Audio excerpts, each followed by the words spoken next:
Sir मैं बहुत मेहनत कर रहा हूँ, दिन रात पढ़ रहा हूँ, लगातार क्लास भी आ रहा हूँ, घर जाकर भी पढ़ाई कर रहा हूँ, टॉपिक समझ में भी आ रहा है, इसके बाद भी जब मैं कुछ दिनों के बाद उसी टॉपिक को रिकॉल करने की कोशिश करता हूँ तो मुझे ऐसा लगता है कि मुझे कुछ याद ही नहीं है।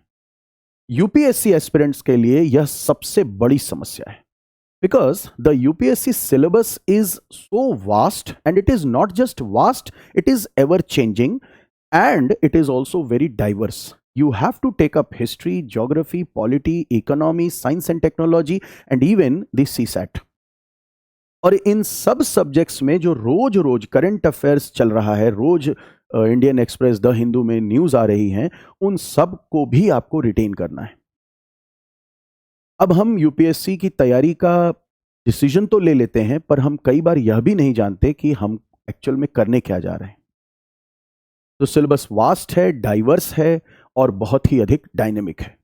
आईआईटी जेई की जब प्रिपरेशन हम लोग कर रहे थे तो उस समय 11th और 12th का फिजिक्स, केमिस्ट्री, मैथ होता था। मेमोरी की वहाँ भी आवश्यकता है, लेकिन जहाँ तक फिजिक्स और मैथ्स की बात है तो वहाँ लॉजिक और प्रॉब्लम सॉल्विंग स्किल्स पर काम चल जाया करता था।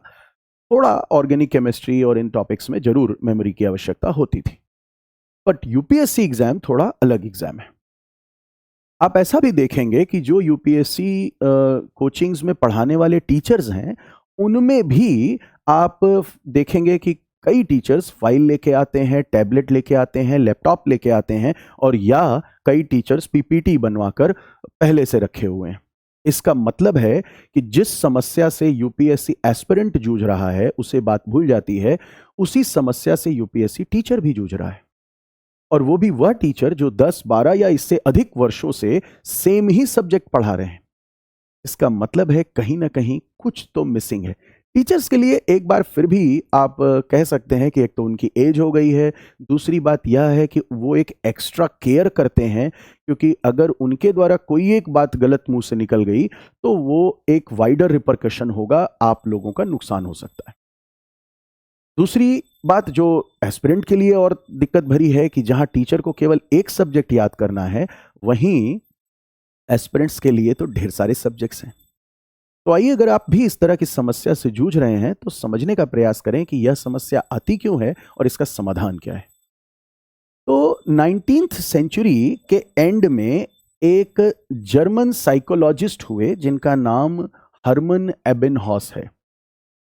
19th सेंचुरी के एंड के समय एक जर्मन साइकोलॉजिस्ट एबेनहॉस ने एक फॉरगेटिंग कर्व बनाने का प्रयास किया, या यूं कहें कि यह बताने का प्रयास किया कि एक आम जो मानव समाज है उसके मस्तिष्क में कोई भी बात जो आप नई आज सीखेंगे वो कितने समय तक रिटेन रहेगी।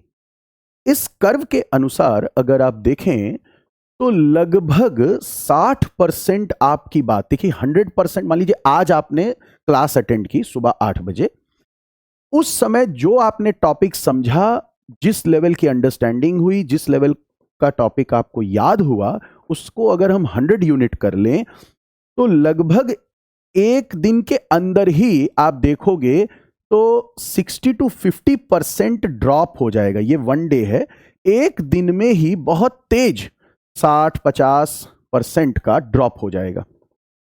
मतलब अगर आपका एग्जाम लिया जाए तो जितना आप सुबह 8 बजे अच्छा आंसर लिख सकते हैं, उसके अगले 24 घंटे के बाद आधे लेवल पर आप आंसर लिख पाएंगे ऑलमोस्ट।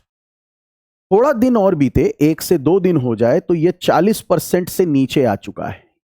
तो शुरुआत में बहुत ही स्टीप ड्रॉप होता है हमारे रिटेंशन का, या हमको जो बात हमको सिखाई गई वो तुरंत बहुत तेज हम भूलते हैं।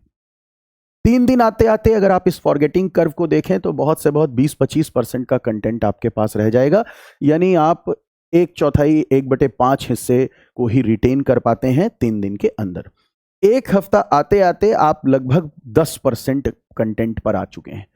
तो 90% लॉस पहले वीक में हो चुका है as per the forgetting curve. ठीक, आप भी इस तरह की समस्याएं से देख रहे हैं कि आप क्लास करके आते हैं और बातें भूल जाते हैं। अब देखिए इसका समाधान क्या है। ठीक, इसका जो समाधान है उसको आप कह सकते हो how to combat the forgetting curve, और इसको आप देखो तो जैसे ही आप 60% ड्रॉप मान लीजिए आपका एक दिन में हो गया है, तुरंत आप कोशिश करो कि एक दिन के अंदर उस टॉपिक को रिवाइज कर लो, किसी भी तरह से रिवाइज करो। नोट्स खोलकर रिवाइज करो, कहीं बैठकर शांत मन से बैठ जाइए और रिकॉल करिए, but whatever you want to follow the method, revise करिए। क्वेश्चन सॉल्व कर लीजिए, है ना, कभी कभी PYQ सॉल्व कर लिया तो भी वो बातें, कंटेंट रिवाइज हो गई, आपने उसको वापस 100 पर पहुंचा दिया। अब अगर आप देखोगे तो वही आपने जब रिवाइज कर लिया तो 100 यूनिट से वापस 60 में आने में आपको 2 दिन लग गया। इसका मतलब आपके एक रिवीजन के बाद आपके भूलने का जो रेट है वो कम हो जाएगा। अगर आपने इसको दोबारा रिवाइज कर लिया तो आप देखेंगे कि 1 दिन, 2 दिन, 3 दिन उसी 60% लेवल के रिटेंशन, भूलेंगे तो आप फिर भी आपको 3 दिन लग जाएगा। इसका मतलब है कि भूलने का जो रेट है वो थोड़ा सा स्लो डाउन हुआ है। अगर आपने एक रिवीजन और कर लिया, चलिए किसी के साथ डिस्कशन कर लिया, टॉपिक किसी को पढ़ा दिया, समझा दिया, कहीं 3-4 लोग चर्चा किसी विषय पर कर रहे हैं, आपने भी उस चर्चा में भाग ले लिया, तो वो टॉपिक फिर से रिकॉल होता है और अब भूलने का जो रेट है वो कम हो जाएगा। अब देखो, स्टीप कर्व था, कर्व की स्टीपनेस कम हो रही है, थोड़ा मॉडरेट हो रहा है, और अब आपका रिटेंशन बढ़ेगा। इसका मतलब है, what is the solution, how to combat the forgetting curve? The number one solution is that you need to revise the topic again and not once, again and again and again. जितना नया topic समझने में आपको interest होता है, जितना आपके अंदर एक इंक्विजिटिवनेस होती है, जितना एक ललक होती है, उतना ही ललक आपको रिवीजन के लिए डेवलप करनी पड़ेगी। बार बार रिवाइज करिए, हाँ, स्पेसिंग बढ़ाते चलिए। अगर आपने 1 दिन में रिवाइज किया, आप 2 दिन के बाद रिवाइज करिए, 3 दिन के बाद करिए, 1 हफ्ते के बाद करिए, 1 महीने के बाद करिए। जैसे जैसे रिविजन्स बढ़ते जाएंगे वैसे वैसे जितना जल्दी रिवाइज करने की जरूरत होगी वो कम होती जाएगी। ठीक है, कई बार शॉर्ट नोट्स बना लीजिए, सिर्फ हिंट, सिर्फ टॉपिक का नाम रिकॉल कर लेंगे तो भी उसके अंदर का कंटेंट आपको याद आ जाता है।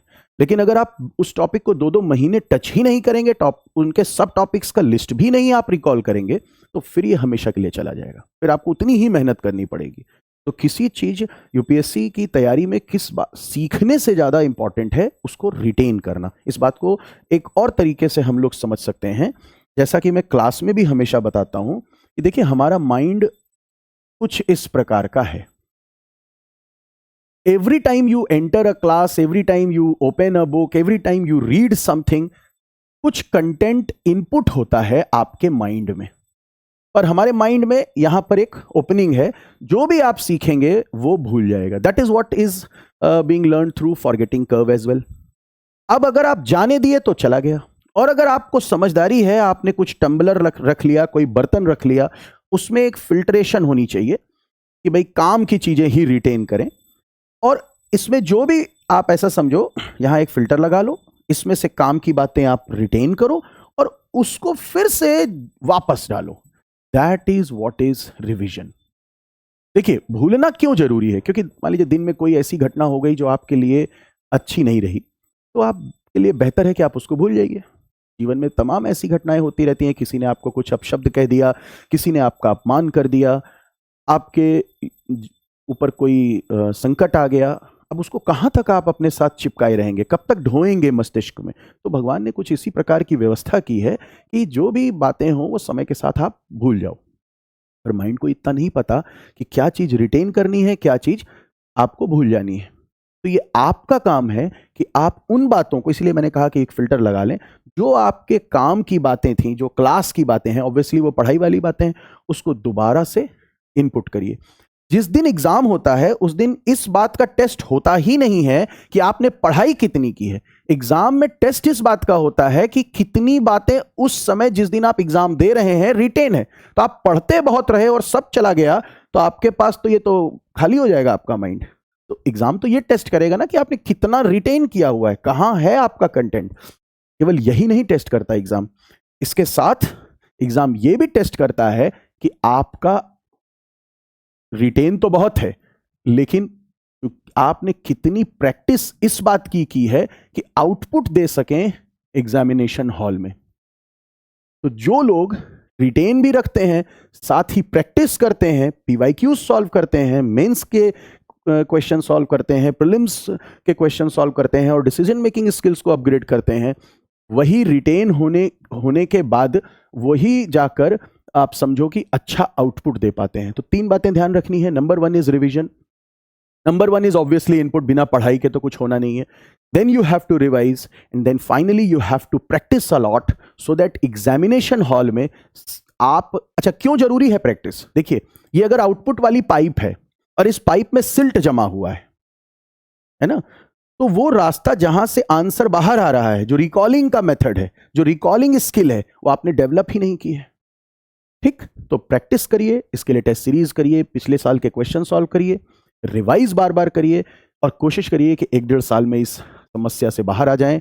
बहुत ज़्यादा समय प्रिपरेशन में मत वेस्ट करें, क्योंकि देश का ये जो यंग पॉपुलेशन है, ये अगर इस तरह से केवल प्रिपरेशन करता रहेगा तो this is going to harm the country.